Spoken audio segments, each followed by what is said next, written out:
Hello, friends. Welcome to your English listening practice. Today, I will tell you the story of one of the most powerful and fascinating women in history. Her name was Cleopatra. She was brave, she was intelligent, she was ambitious, and she was the last queen of Egypt. Her life was full of power, love, war, politics, and tragedy. Let us begin her story. Chapter 1. A Princess is Born. Cleopatra was born in 69 BC. She was born in the great city of Alexandria in Egypt. At that time, Egypt was one of the richest and most powerful kingdoms in the world. But here is something interesting. Cleopatra was not Egyptian by blood. Her family came from Greece. Her ancestors were part of the Ptolemaic dynasty. This dynasty began after the death of Alexander the Great. One of Alexander's generals, Ptolemy, took control of Egypt, and his family ruled Egypt for almost 300 years. Cleopatra's full name was Cleopatra the Seventh Philopator. She was the daughter of King Ptolemy the XII. As a child, Cleopatra received an excellent education.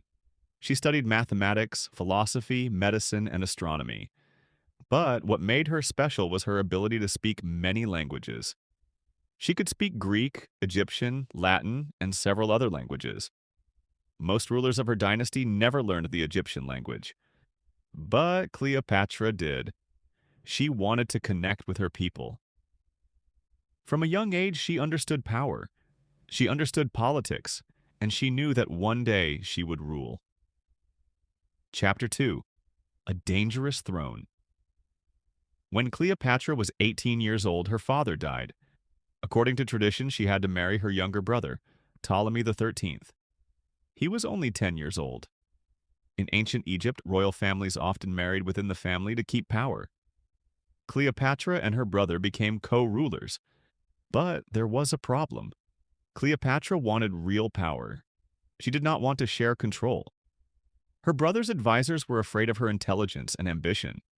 Soon, conflict began between them. The advisors removed Cleopatra from power. She was forced to leave Alexandria. She became an exile in her own country. But Cleopatra did not give up. She began to build an army. She prepared to fight for her throne. Chapter 3. The Arrival of Julius Caesar. At this time, Rome was becoming the most powerful empire in the world. One of Rome's greatest leaders was Julius Caesar. In 48 BC, Caesar arrived in Egypt. He came during a Roman civil war. Cleopatra saw an opportunity. She knew that if she gained Caesar's support, she could return to power. According to legend, Cleopatra had herself secretly brought into Caesar's palace. Some stories say she was wrapped in a carpet. When the carpet was unrolled, Cleopatra appeared before Caesar. She was young, she was confident, she was intelligent, and she impressed him immediately. Cleopatra convinced Caesar to support her claim to the throne. A war followed in Alexandria. After months of fighting, Cleopatra and Caesar defeated her brother's forces. Ptolemy the XIII died during the war. Cleopatra became Queen of Egypt again. This time, she ruled with another younger brother, Ptolemy the XIV. But everyone knew who truly held power. Chapter 4. Cleopatra and Caesar. Cleopatra and Julius Caesar formed a powerful alliance. They also became lovers. Soon Cleopatra gave birth to a son. She named him Caesarion, meaning Little Caesar. Cleopatra hoped that Caesarion would one day rule both Egypt and Rome. In 46 BC, Cleopatra traveled to Rome. She stayed in Caesar's villa. The people of Rome were shocked. Caesar was already married, but he openly showed his relationship with Cleopatra. This caused political tension. Many Roman senators feared Caesar's growing power. On March 15, 44 BC, Julius Caesar was assassinated. He was killed by a group of senators. Cleopatra was still in Rome when this happened. She quickly returned to Egypt. Her dreams of ruling Rome through Caesar were shattered. Soon after, her co-ruler Ptolemy the XIV died. Many historians believe Cleopatra had him poisoned. Now, Cleopatra made her son Caesarion co-ruler. She ruled Egypt as queen with her young son. Chapter 5. Enter Mark Antony. After Caesar's death, Rome was controlled by three powerful men: Octavian, Mark Antony, and Lepidus. This alliance was called the Second Triumvirate. Mark Antony controlled the eastern provinces of Rome. In 41 BC, he called Cleopatra to meet him in the city of Tarsus. He wanted to question her loyalty. Cleopatra arrived in magnificent style.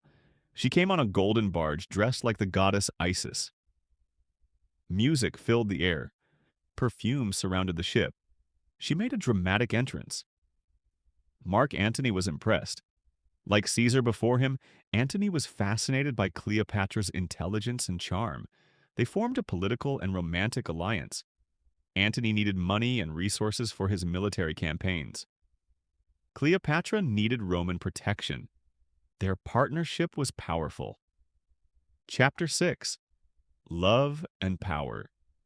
Cleopatra and Mark Antony spent the winter together in Alexandria. They fell deeply in love. Cleopatra gave birth to twins, a boy and a girl.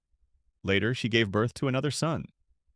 Antony divided parts of Rome's eastern territories among Cleopatra and their children.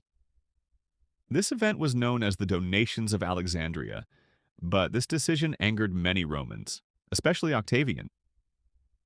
Octavian began a propaganda campaign against Antony and Cleopatra. He claimed Antony had been controlled by a foreign queen. He said Cleopatra wanted to conquer Rome. Roman citizens grew suspicious. Tension between Octavian and Antony increased. War became unavoidable. Chapter 7. The Battle of Actium. In 31 BC, the two sides met in a great naval battle. The battle took place near Actium in Greece. Octavian's forces were strong and well organized. Antony and Cleopatra's fleet was large but less disciplined. During the battle, Cleopatra's ship suddenly retreated. Antony followed her. Without their leaders, their fleet collapsed. Octavian won the battle. It was a turning point in history. After their defeat, Antony and Cleopatra returned to Egypt.